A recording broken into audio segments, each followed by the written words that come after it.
ये 6 साल का भारतीय जनता पार्टी के शासन का इतिहास था।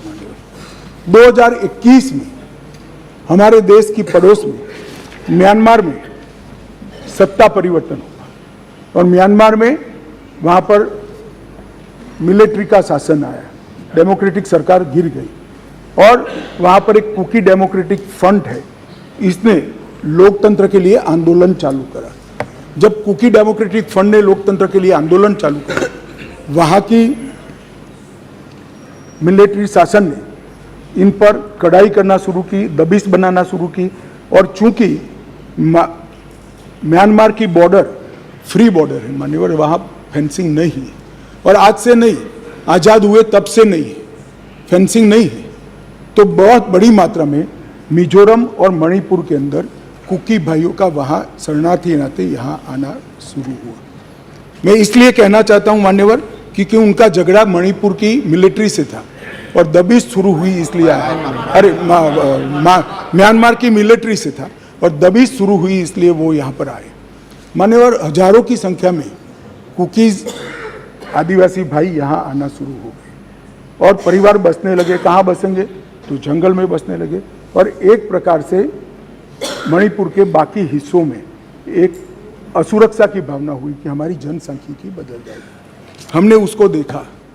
उसी वक्त मान्यवर हमने गृह मंत्रालय में 2022 में निर्णय किया कि अब ये बॉर्डर को खुला नहीं कर सकते, बॉर्डर बनानी पड़ेगी, फेंसिंग करनी पड़ेगी। हमने 10 किलोमीटर फेंसिंग पूरी कर दी है, 60 किलोमीटर का काम चालू है और 600 किलोमीटर का सर्वे चालू है।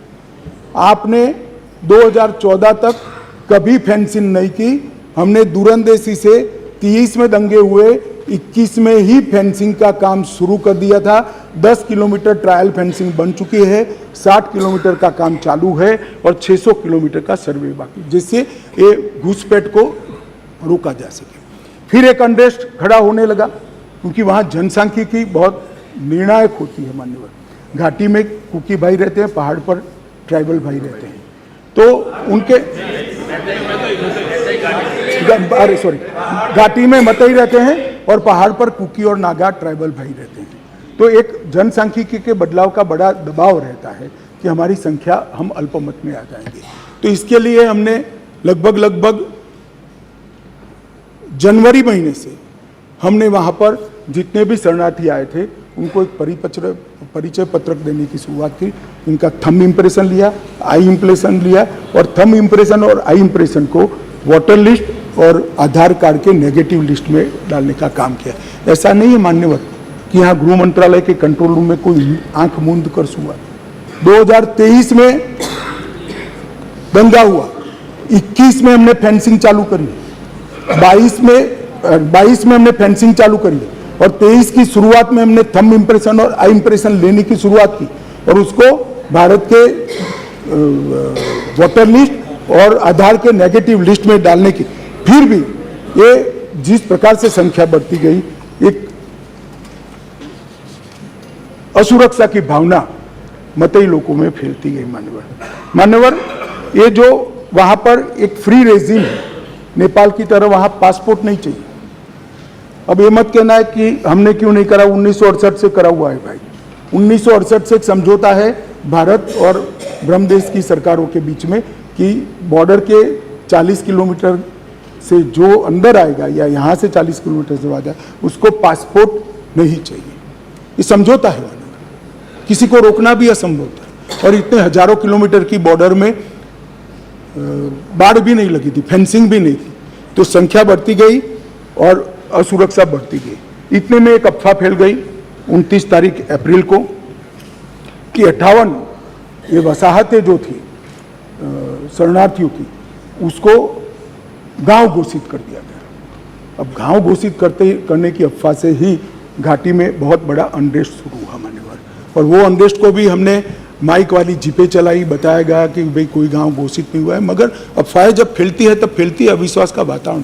और घोषित जंगल गांव घोषित किया, जंगल गांव घोषित कर जो वसाहतें थी उसको, तो उनको लगा है परमानेंट अब यही बस जाएंगे, तो एक अनरेस्ट खड़ा हुआ। उसके बाद में आग में तेल डालने का काम हाईकोर्ट मणिपुर के अप्रैल महीने में आए हुए एक फैसले ने कहा, जिसने सालों से पड़ी हुई एक लंबित पिटीशन को अचानक चलाया, अचानक चलाकर ना भारत सरकार के ट्राइबल आयोग को शपथ पत्र लिया, ना भारत सरकार के ट्राइबल डिपार्टमेंट का लिया, ना भारत सरकार के गृह मंत्रालय का लिया, ना मणिपुर सरकार का लिया, और अचानक ही कह दिया कि 29 अप्रैल के पहले इस मतई जाति को ट्राइबल घोषित कर दी गई।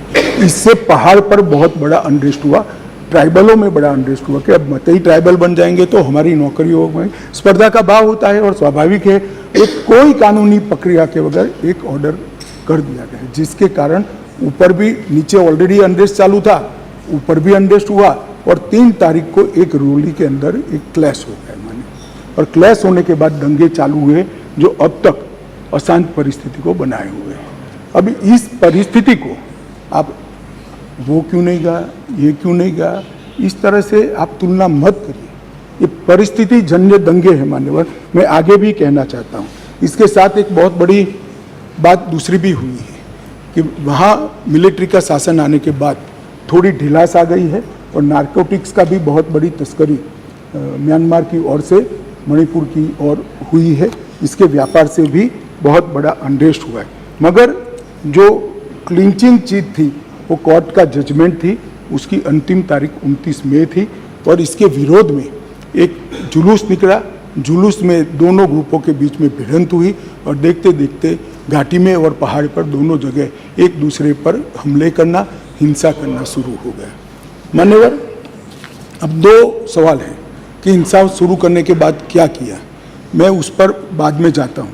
इतनी ही शांति से बताऊंगा, कोई जरा भी मन में, मैं कि कोई किसी चीज़ से भागना नहीं चाहता, भागना मेरा स्वभाव ही नहीं है भाई, मैं किसी भी चीज़ से भागना नहीं।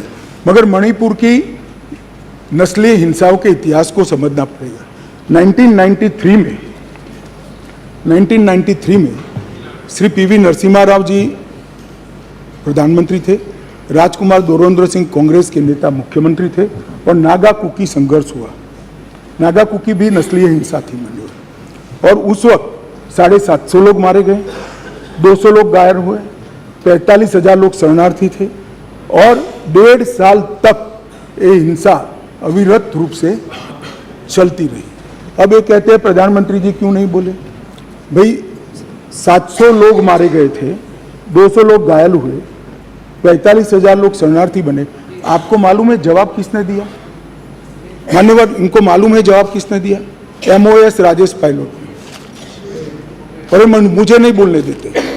मान्यवर, इतनी जघन्य घटना हुई, भारत सरकार से किसी ने मुलाकात की क्या था?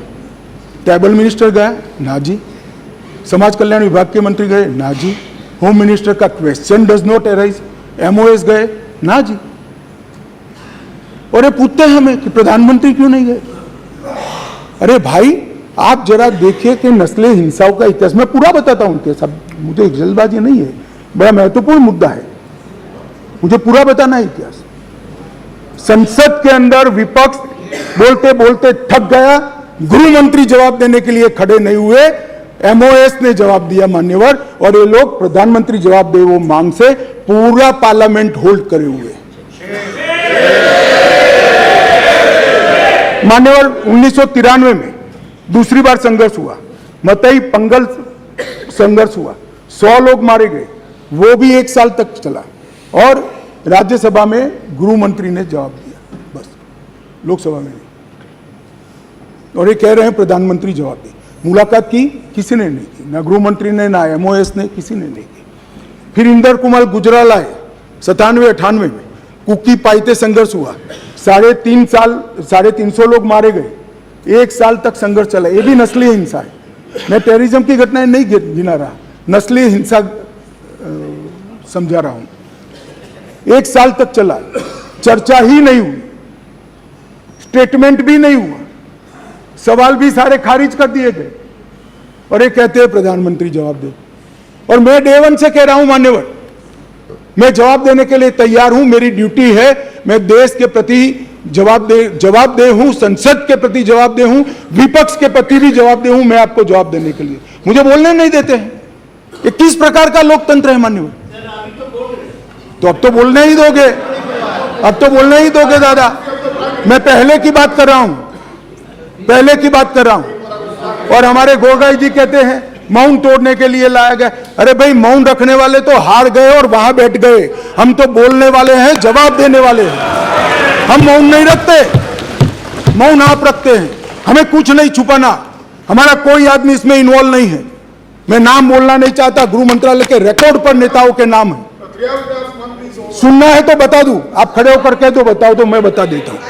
नाम सुनना है?